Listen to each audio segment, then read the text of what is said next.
되어서 남주는 지우학사의 오디오북.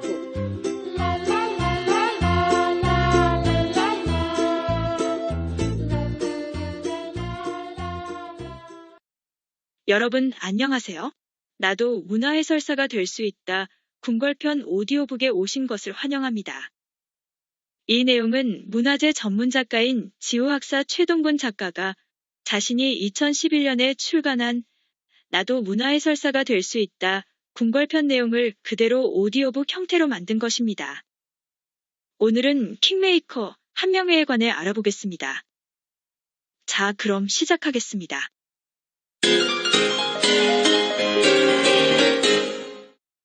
성종 임금이 조선의 제9대 임금 자리에 오르는 과정은 좀 복잡해. 원래 유교 문화권의 왕위 계승에는 적장자 계승이라는 원칙이 있어. 첩이 아닌 본부인에게서 태어난 장남에게 왕위를 물려준다는 뜻이야. 그런데 세자였던 첫째 아들이 왕위에 오르기도 전에 죽을 경우에는 좀 상황이 복잡해져. 조선 제7대 세조임금으로부터 제9대 성종임금 때까지가 그런 복잡한 상황이 있었어. 첫째 아들이 죽으면 둘째 아들에게 왕위를 넘겨주면 되잖아요. 세자인 첫째 아들이 후사가 없이 죽었으면 그럴 수도 있지. 그렇지만 세자가 왕위에 오르기 전에 아들을 낳았다면 그 세자의 아들은 현재 왕의 손자가 되겠지. 그야 당연하죠.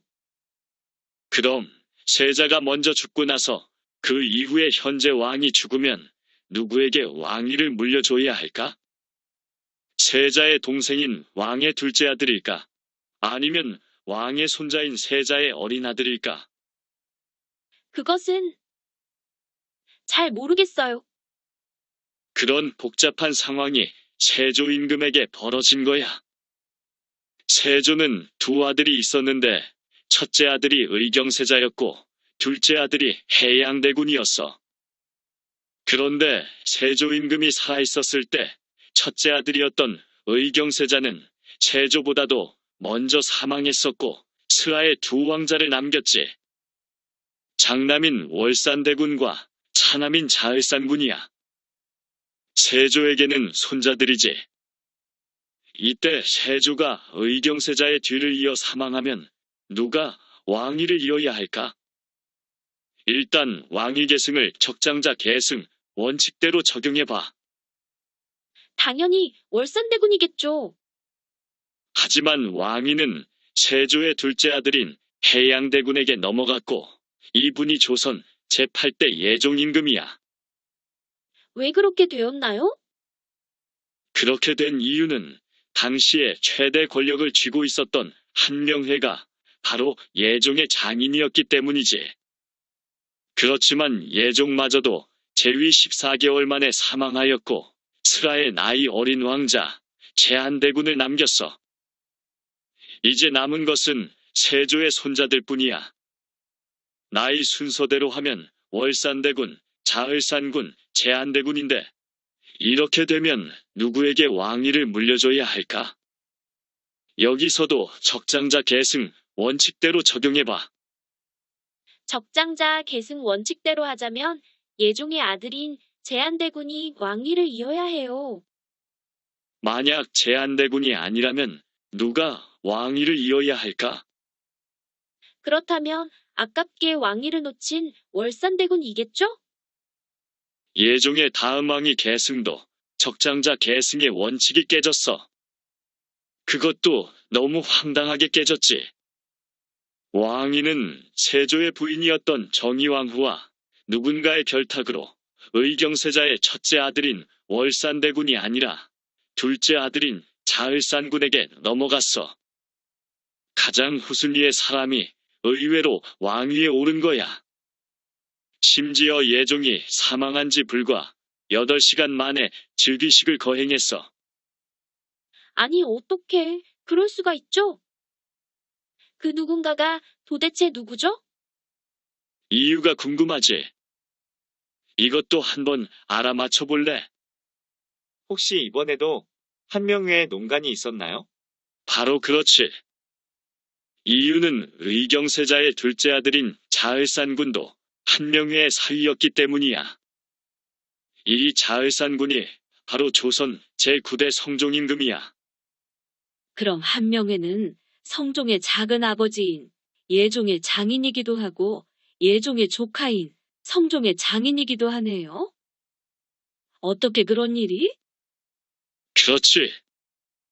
한명회의 셋째 딸이 예종의 첫 번째 부인이었던 장순왕후 한씨이고, 한명회의 넷째 딸이 성종의 첫 번째 부인이었던 공예왕후 한씨야.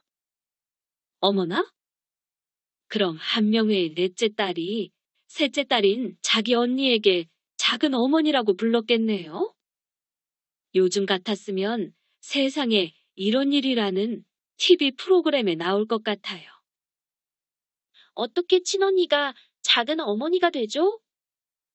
우리나라의 친척 관계는 남편을 따라가기 때문에 그렇게 된단다.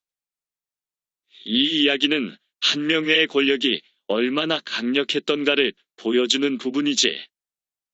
아무튼 새로 즉위한 성종임금에게는 자신의 친모인 인수대비 이외에도 선왕이었던 예종의 둘째 왕비인 안순왕후가 왕대비로 계셨고, 할아버지 세조의 왕비인 정의왕후가 대왕대비로 계셨어.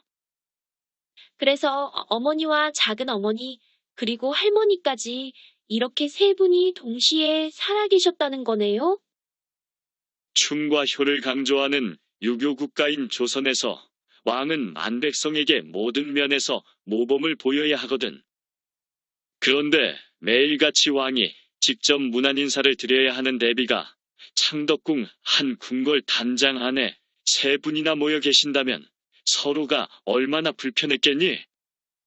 고부간의 갈등은 예나 지금이나 똑같았을 거예요. 특히 왕비에게는 끔찍한 상황이었을 거예요. 시어머니에다가 시할머니까지. 그것도 3명씩이나. 혹시 그때의 왕비가 누구였나요? 처음에는 한명회의 넷째 딸인 공예왕후 한씨였는데, 인성대군을 낳다가 19살의 꽃다운 나이에 산후병으로 돌아가시고, 후궁 중에서 수기윤 씨가 두 번째 왕비로 승격되었어. 성종의 부인이면서 윤 씨라면 혹시 성종의 얼굴에 손톱 자국을 낸. 그래, 바로 그 패비 윤 씨야. 연산군의 생모이기도 하지. 왕비로서는 죽도록 힘든 상황이었겠네요. 아무튼 성종임금은 창덕궁과 붙어있는 별개 궁궐인 창경궁을 만들어서 왕실의 어른이신 대비들께서 불편함이 없도록 배려를 한 것이야. 쉽게 말해서 아파트를 큰 평수로 넓혀간 것이네요. 하하, 정말 재미있는 비유구나.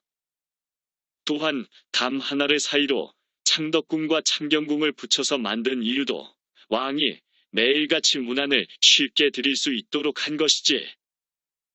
매일같이 문안을 3번이나 드리려고 하면 왕도 너무 힘들었겠다. 자, 이제 정리를 하자면 창경궁도 엄연히 궁궐이기 때문에 왕이 필요한 시설을 형식적으로는 모두 갖추었지만, 정상적인 왕의 궁궐과 품격을 달리하기 위해서 의도적으로 법전의 층을 2층에서 1층으로 낮추었고, 진입하는 문의 숫자도 3개에서 2개로 하나를 줄인 것이야. 그런데 그 이외에도 격을 달리한 흔적들은 찾아보면 많아. 나머지는 아름이와 호림이가 좀 더 궁궐 공부를 하면서 직접 답사할 때 찾아볼래?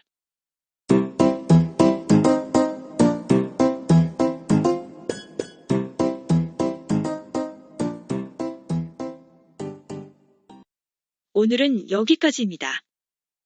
다음에는 운영궁이 궁궐이 아닌 이유에 관해 알아보겠습니다. 이 콘텐츠는 팟빵과 유튜브에서 모두 이용이 가능하며 검색 키워드는 지호학사입니다.